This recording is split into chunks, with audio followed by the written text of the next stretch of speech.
Welcome back, everyone.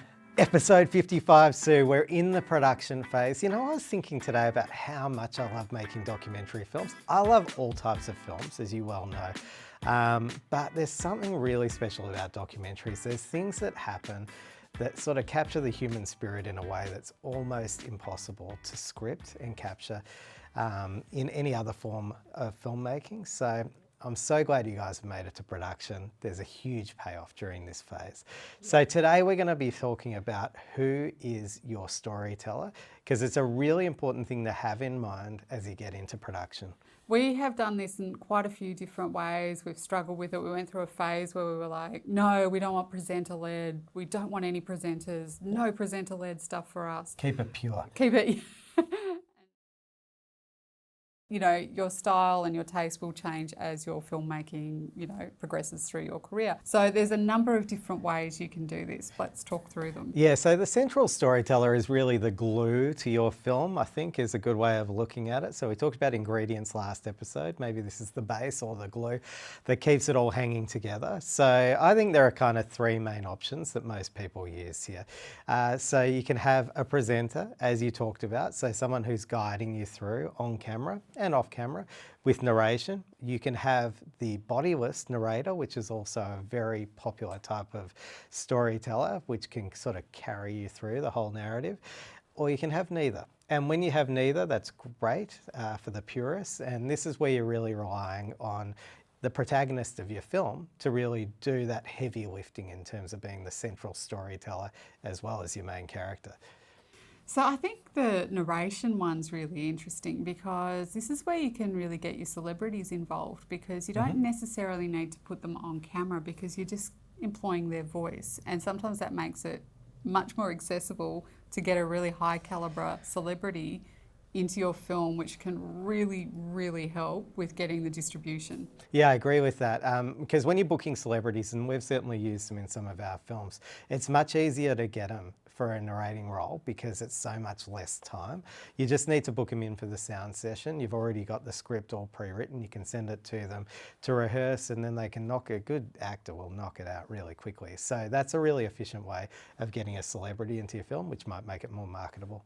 Yeah, so that's one great reason to just use narration and not have a presenter. Presenters can bring a huge amount to a documentary, I think, as well. You have to have the right presenter for the subject. I don't think necessarily getting a celebrity presenter is always great if that celebrity is not actually the right fit for the topic. Yeah, sometimes I find heavily presenter-led films a bit boring. You really have to be engaged with that presenter.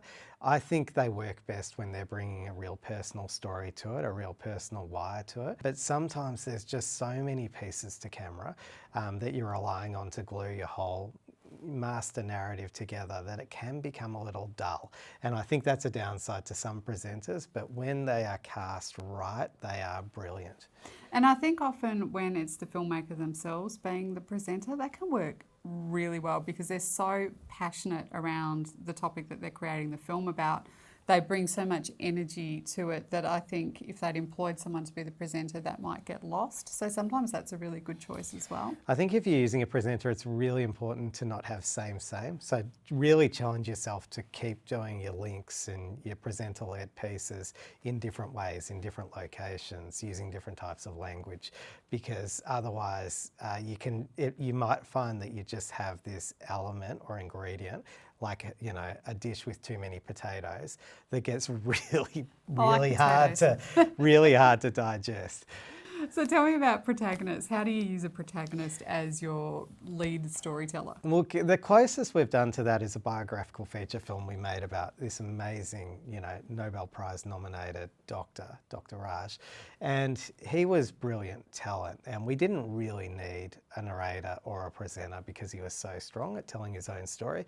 We did bring in a celebrity narrator, more for the marketability factor than the storytelling factor. And I think if you're going to use your protagonist in that way, you need to be able to have a lot of time with them, and you need to be able to have a type of relationship with them where you can talk story and you can talk about what the story needs, because you're going to be asking them to do things that are a little bit more scripted. And so we're moving away now from the typical unscripted approach you would use to talent, because they're going to need to, introduce your story, set up the story world, bring you on the journey a little bit. Some people are better than that than others. This particular person I'm talking about was just a gifted storyteller to begin with. So whenever he communicated, it was always in story. And I think that really helped to eliminate the need for those other types of, central storytellers.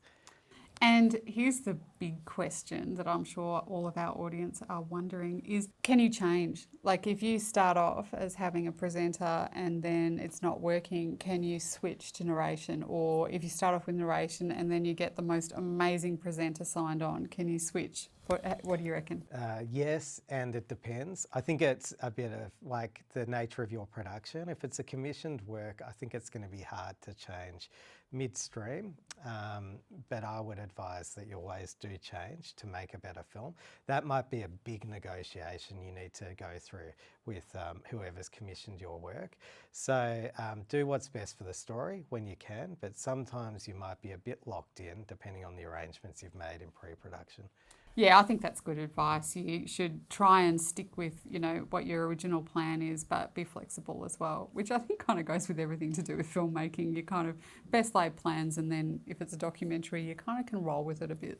I think if you're finding it hard to pull all the ingredients together in your film, adding a narrator is a very helpful decision that can easily be made in flow, and usually at a cost that you can afford. So there you go. There's the 3 types of storytellers you can employ to create your documentary film. And next week we are back and we're going to talk about the makeup of your crew. Who do you need on your production team? So we'll see you next week.